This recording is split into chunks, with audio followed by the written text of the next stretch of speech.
Oh my goodness, man. Merry Christmas to you guys, man. This has been your boy Cherry Speaks, man.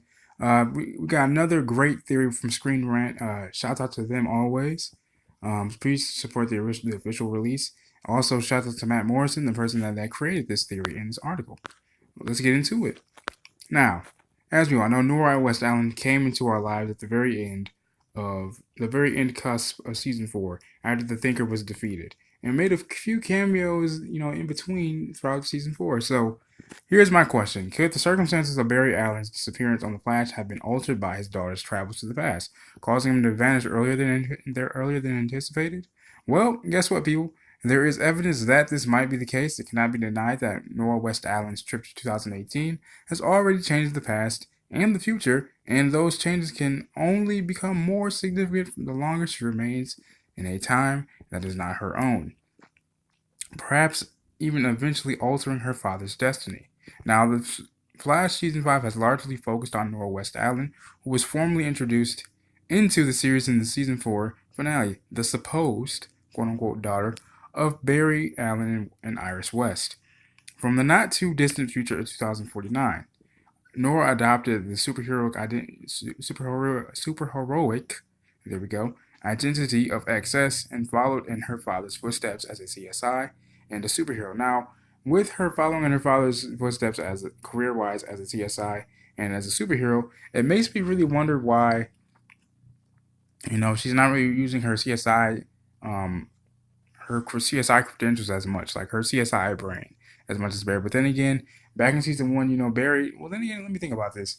Back in season one, Barry was utilizing his CSI talents back in season one, I believe. So I'm really wondering when is Nora going to actually utilize hers, and and combine those with her superhero deeds. I mean, that's just a question of mine, but I'm pretty sure she will pretty soon. But anyway, it was quickly revealed, however, that Nora's trip to the past was far from the accident she originally claimed was responsible for her traveling into 2018. And we saw that because we saw Sherlock, just being really puzzled, asking her pointed questions, just as a detective as he is.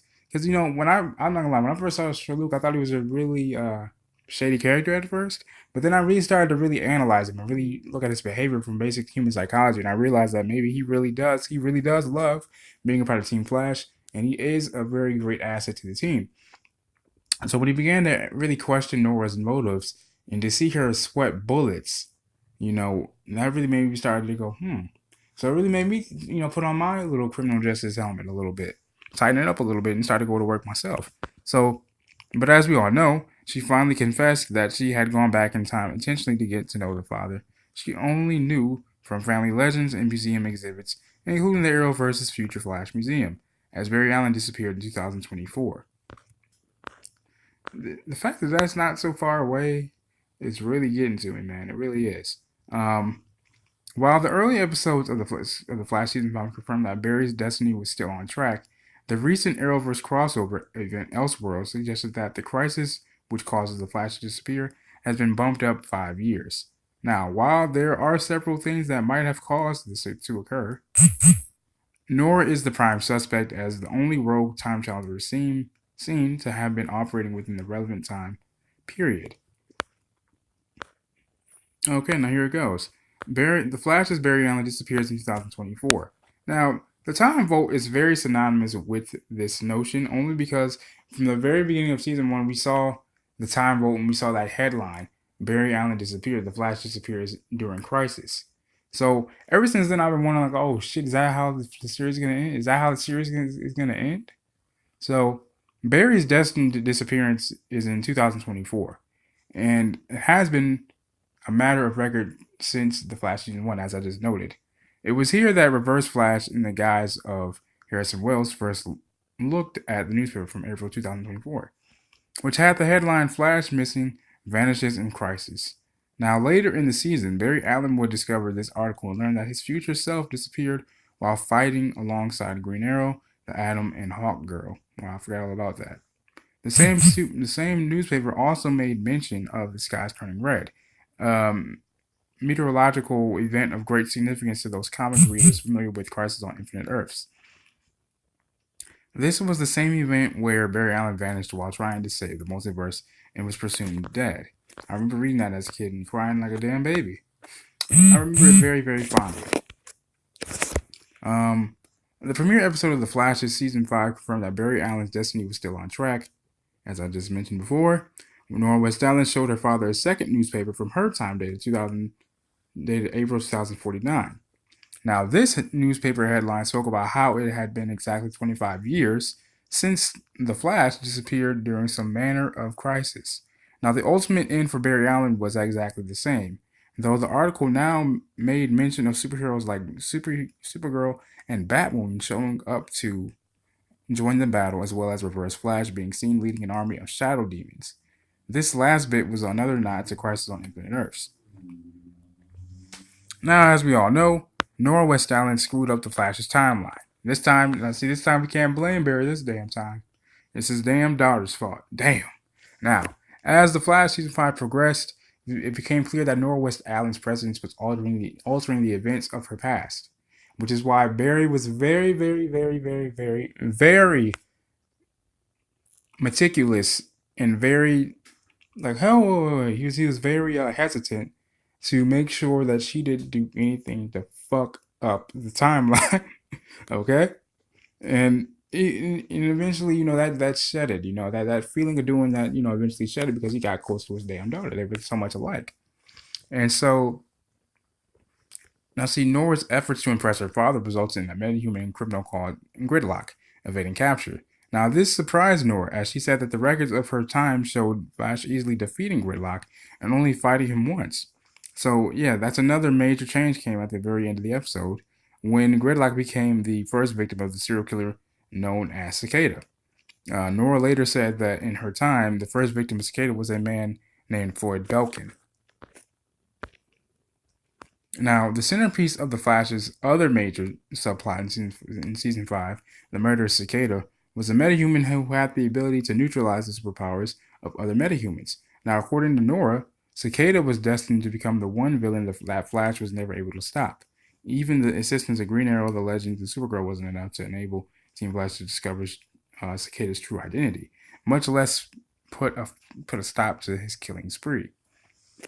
Now, we all know that's a little different now. It looks like it might not be the same way this time. At Nora's prompting, the Team Flash enlisted the aid of Harrison Sherlock Wells, the greatest detective in the multiverse, in order to determine Cicada's identity. Now, I remember seeing this, Sherlock kept saying, look, man, the 47 times that I've hunted going after Cicada, it's been this guy. But in this case, it wasn't. It was this guy by the name of Orville something. And I apologize for the guy's name. But anyway. Now, as we all know, it was quickly revealed that while Sherlock was a brilliant detective, he was also lazy and he had jumped to conclusions regarding Cicada's identity on Earth 1. Sherlock had once determined that the Cicada of one Earth was a man named David Hirsch, and having been tasked with tracking down Cicada on 36 other Earths, always accused that Earth's version of David Hirsch. It was then that Team Flash realized that Nora's interference in the destruction of Star Labs satellite had changed the trajectory of the shrapnel that should have empowered David Hirsch, resulting in someone else become the Cicada of Earth 1. Once again, thanks to Nora's suggestion that they recruit a different version of Harrison Wells to find Cicada, something the Team Flash of her timeline apparently never tried, the team was eventually able to identify Cicada as was able to identify Cicada as a man named Orlin Dwyer. They also discovered, thanks to Nora's suggestion in mid-season finale, that they create a piece of metatech that could negate Cicada's powers, and we saw this in action as Cisco breached that his dagger, Cicada's dagger, into damn space, but that didn't stop Cicada because he literally just jumped up in the damn air, called the dagger right back to him, and wreaked havoc. All right, except on Killer Frost because Killer Frost's powers aren't derived from the particle accelerator explosion. She had them since birth. Haha. Which no one expected, not even Cicada his damn selves. I think he might stay a little far away from Killer Frost now, even though Killer Frost now has her own little enemy, which is Icicle, which is her father, who we all thought was dead all these damn years. Now, As we all know, it didn't work on metahumans like Killer Frost, who gained their powers through medical experimentation. Illegal child abuse medical experimentation, if you want to be technical about it. But anyway, this gave Team Flash two valuable weapons they didn't have before and further altered Nora's future, where Cicada's identity was supposed to have remained a mystery. Now, at this point, it's almost impossible to guess just how badly Nora's actions may have changed her past and the timeline as a whole. Barry disappears in a crisis in 2019. Barry's fate was altered again in the Arrowverse crossover event Elseworlds. The 3-episode crossover saw a sinister doctor named John Deacon entrusted with the Book of Destiny, an artifact that had the power to rewrite reality. Now, joining forces with Supergirl, Superman, and Green Arrow, Barry Allen eventually hit upon a plan to strike at Deacon, who had given himself the powers of Superman in the new reality. The plan required that he and Supergirl travel around the Earth in opposite directions, eventually moving fast enough and building up enough weight and velocity that their combined power would slow down time on a relative level and give Superman the opening he needed to recover the Book of Destiny. And it worked like a damn charm. Now, here's the problem. The problem with this plan was that Superman foresaw during a brief glimpse at the Book of Destiny earlier that it would end in Flash and Supergirl dying.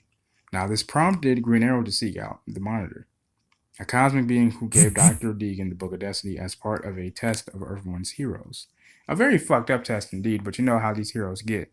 Well, these anti-hero people are. Anyway, Green Arrow confronted the Monitor over, and I gave, and you guys saw this in my video too. I put a link to that video in the description box below where I gave Green Arrow and Oliver all the props for standing up to the Monitor straight up, like he gave him a damn talking to, and I really appreciated that. And pretty much he confronted the Monitor over how pointless this test was. Now, if his stated goal, sorry. Now, if his stated goal was to find heroes powerful enough to save all of reality from a coming crisis. Now, while granting that Green Arrow had a point, the Monitor said that a price would have to be paid to maintain the balance and change the destinies of the Flash and Supergirl. Now, as we all know, it's still unknown what price Green Arrow agreed to pay, but Supergirl and the Flash did survive the events of Elseworlds. Yet, the event ended on an ominous note, with a maxed inmate in Arkham Asylum assuring the comatose Dr. Deegan that, and I quote, "Everything is as it should be. The stage is set. Worlds will live, worlds will die. The universe will never be the same." End quote.